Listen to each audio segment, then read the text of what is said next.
नमस्कार, विठ्ठल बोलेमध्ये स्वागत। मी विठ्ठल पाटील। खरंच भारत माता आणि लोकशाही आई, तुम्ही सुखरूप आहात का?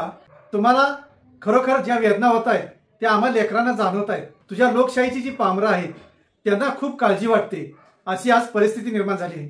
खरं तर लोकशाही आई, तुला ज्यांनी जन्माला घातलं ते स्वातंत्र्य सेनानी, ज्यांनी इंग्रजांच्या गोळ्या झेलल्या, जे फासावर लटकले आणि तुला जन्माला घातलं, देश स्वतंत्र केला आणि भारत मातेच्या या उदरावर लोकशाही जन्माला आली। खरंच भारत मातेच्या उदरातून ही लोकशाही जेव्हा जन्माला आली तेव्हा जगभर कौतुक केलं गेलं। भारतानं खरोखरच एक बलाढ्य लोकशाही जन्माला घातली, त्यावेळी कौतुक झालं आणि आज अखेर सुद्धा जगभर हे कौतुक होत आहे की भारताची बलाढ्य लोकशाही जगाला एक आदर्श आहे। जगात एक आदर्श माता म्हणून ती संबोधली गेली तर वावगं ठरू नये। पण लोकशाही आई, तुझ्यावर जे आज हल्ले होत आहेत, तुला जे खिळखिळ केलं जातंय, तुझ्या ह्या वेदना आम्हाला पाहत नाही, अशीच एकूण परिस्थिती आहे। ज्या संसदेनं किंवा ज्या विधिमंडळानं कायदे करायचे आहेत, ज्यांनी लोकशाहीला जपायचं आहे, ज्यांनी लोकशाहीसाठी खटाटोप करायचा आहे, म्हणून तर आम्ही तुझ्या या संरक्षणासाठी आमचे प्रतिनिधी पाठवले। मग ते विधिमंडळातील असोत अगर संसदेतील असोत, त्यांनी जर एकमेकावर हल्ले केले, तेच जर तुझ्याच जर द्वारावर जखमी झाले, तर आम्ही कोणाकडे आसरा मागायचा आणि कोणाकडे आशेनं पाहायचं की आमचं संरक्षण करा म्हणून। आज देशभर जो गदारोळ सुरू आहे, आज देशभर जी काही लोकशाहीची विटंबना होते आहे, खरं तर याला फक्त सत्ताधारी कारणीभूत आहेत असं म्हणून नाही चालणार। खरं तर याला जेवढे सत्ताधारी कारणीभूत आहेत तेवढेच विरोधक सुद्धा कारणीभूत आहेत असं म्हणावं लागेल। कारण सत्ताधारी आणि विरोधक जरी असले ते आमचे प्रतिनिधी आहेत। आम्ही सर्वसामान्य जनतेनं, आम्ही सर्वसामान्य मतदारांनी आमचे प्रतिनिधी म्हणून या सभागृहात पाठवलेले आहेत। या सर्वोच्च सभागृहात आम्ही ज्यांना पाठवले त्यांनी जर एकमेकावर हल्ले केले, एकमेकाची उनुदुनी काढली आणि एकमेकाला जखमी केलं, तर आम्ही न्याय कोणाकडे मागायचा, आम्ही कोणाचा आदर्श घ्यायचा आणि आम्ही पामरांनी कसं वागायचं, हा सुद्धा एक प्रश्न आहे। जसं संसदेत खासदारांनी एकमेकावर हल्ले केले, तसेच हल्ले यापूर्वी देशातील काही विधानसभांमध्ये सुद्धा असे हल्ले झालेले आहेत। खून आणि मारामाऱ्या यांचं तर सत्र सुरूच आहे। ह्या ज्या खून आणि मारामाऱ्या आर्थिक हेवेदावे असतील, वैयक्तिक कारणावरून असतील तर एक वेळ ठीक, अर्थात त्याला माफी नसणारच, पण त्याच्यापेक्षा भयंकर म्हणजे राजकीय हेवेदाव्यातून जेव्हा हाणामाऱ्या होत आहेत, खून होत आहेत, तेव्हा मात्र खरोखरच लोकशाहीबाबत चिंता व्यक्त केली जाते आहे। खरंच लोकशाही अस्तित्वात आहे का? कायदे अस्तित्वात आहेत का? आणि या लोकशाहीचं संरक्षण होणार आहे का? असाच एकूण मुद्दा पुढे येतो आहे। महाराष्ट्रातील बीड असो, परभणी असो, या ज्या घटना गाजतायत, बीडमध्ये ज्या सरपंचाचा निर्घुणपणे खून झाला, त्याला सत्ताधारी मंत्री सुद्धा म्हणतायत की असे पाशवी अत्याचार किंवा पाशवी खून इथून पुढे सहन केले जाणार नाहीत। हे पंकजा मुंडेचे शब्द आहेत। या पंकजा मुंडे जेव्हा मीडिया समोर बोलतात त्यावेळी म्हणतात की अशा भयंकर घटनांना रोखलंच पाहिजे। अर्थात या मंत्री आहेत, त्यांनी असं बोलणं म्हणजे यातील गांभीर्यता आणि भयंकारिता दिसून येते। विरोधकांनी याबाबत आवाज उठवणं हे त्यांचं कर्तव्यच आहे, पण सत्ताधाऱ्यांनी अशा गोष्टींना चाप बसवणं हे त्यांचं आद्य कर्तव्य आहे।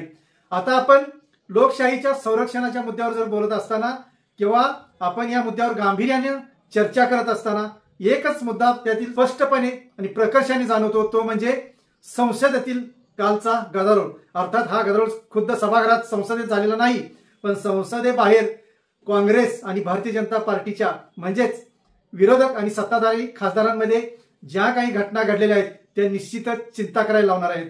आमदार असो, खासदार असो, यांना ठराविक हक्क आहेत, हक्कभंगाचे त्यांना अधिकार आहेत, म्हणून त्यांनी कोणावरही ते हक्कभंग लादू शकतात, पण स्वतः हक्क आणि हक्काचा भंग केला नाही हे सुद्धा त्यांचं कर्तव्य आहे। हे आता सर्वसामान्य माणूस बोलू लागला आहे, सर्वसामान्यांच्या मुखातून येऊ लागले आहे की अरे बाबांनो, आवरा, स्वतःला आवरा आणि आमच्या या लोकशाहीला सावरा, असं प्रत्येक जण आता म्हणू लागलेला आहे। कारण भारत मातेच्या स्वातंत्र्यानंतर भारत मातेच्या उदरात ज्या लोकशाहीने जन्म घेतला, त्या लोकशाहीला आज जी विटंबना सहन करावी लागते आहे, ज्या ज्या गोष्टींना सामोरे जावं लागत आहे, त्यावरूनच लोकशाही आई तू सुखरूप आहेस का, असाच काही पामरांना प्रश्न पडत आहे आणि या लोकशाहीचं संरक्षण झालं पाहिजे असं मनामनातून आता तरंग उमटू लागलेले आहेत। खरं तर लोकप्रतिनिधी जेव्हा कायदा हातात घेतात तेव्हा मात्र लोकशाहीचं संरक्षण होणार का, हा सर्वात मोठा विवंचनेचा प्रश्न सर्वसामान्यांना भेडसावतो। कर्नाटकचं सुद्धा उदाहरण घ्या। या मी ज्या घटना बोलतोय या अलीकडच्या ह्या आठवड्यातील किंवा 1-2 दिवसातील आहेत, खूप पूर्वीचा इतिहास सांगतोय असंही नाही। कर्नाटकमध्ये सुद्धा एका मंत्र्यावर हल्ला केल्या प्रकरणी एका आमदाराला अटक झालेली आहे. म्हणजेच हे कशाचं द्योतक आहे, कशामुळे हे घडतं आहे. महाराष्ट्रात भारतीय जनता पार्टीच्या कार्यकर्त्यांनी काँग्रेसच्या कार्यालयावर हल्ला केलेला आहे. हे कशाचं द्योतक आहे. विरोधकांनी सत्ताधाऱ्यांवर हल्ला करायचा आणि सत्ताधाऱ्यांनी विरोधकांवर हल्ला करायचा. हे जर भारतात घडू लागलं तर खरोखरच भारताची लोकशाही सुरक्षित राहील का, ती जिवंत राहील का आणि तिला खऱ्या अर्थानं मान सन्मान लाभेल का, जागतिक पातळीवर ज्या लोकशाहीला गौरवलं जातं ती सुखरूप राहील का, हे प्रश्न आज मोठ्या प्रमाणात भेडसावत आहेत. हे प्रश्न सर्वसामान्यांच्या मनामनातून उमटू लागलेले आहेत की अरे बाबांनो थांबा, लोकशाही वाचवा.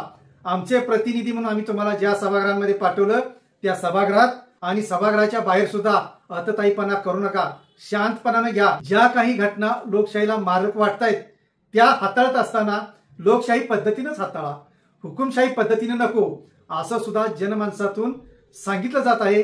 परस्परांमध्ये बोललं जात आहे की आता लोकशाही टिकवायची असेल तर आपल्या नेत्यांनाच सुधारावं लागेल. असं जेव्हा कॉमन मॅन सर्वसामान्य बोलतो तेव्हा खरोखरच नेत्यांना विचार करण्याची वेळ येते.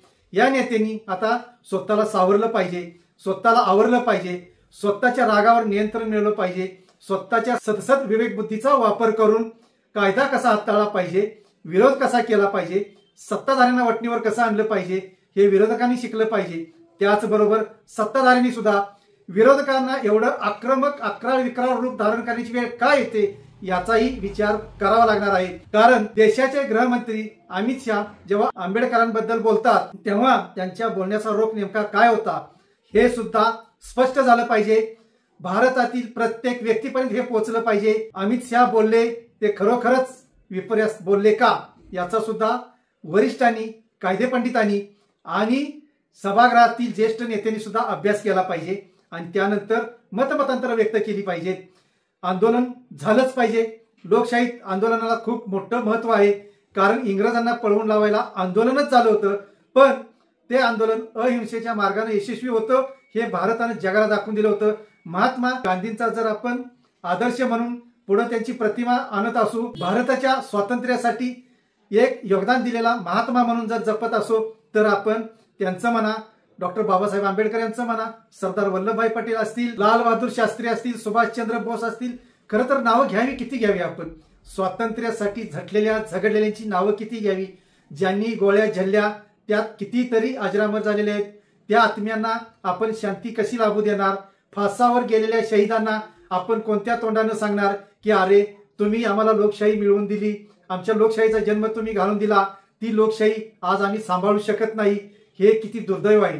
हे देशात घडू नये म्हणून देशातील प्रत्येक नेता, प्रत्येक नागरिक असो किंवा प्रत्येक लोकप्रतिनिधी असो यांनी भान जपले पाहिजेत. विशेषतः विधिमंडळ आणि संसदेत किंवा संसदेबाहेर विधिमंडळाबाहेर जे गदारोळ होत आहेत त्यांना आवर घालताना या लोकप्रतिनिधींनी कोणत्या प्रकारे आपलं काम बजावलं पाहिजे याची सुद्धा चिंता आज सर्वसामान्यांना लागून राहिलेली आहे. कारण सर्वसामान्यच आज म्हणतोय की ही लोकशाही वाचवा, ही आमची आई आहे, या लोकशाहीचं संरक्षण करा, तिच्यासाठी हवं ते हवी ती किंमत मोजा, पण लोकशाही जिवंत ठेवा.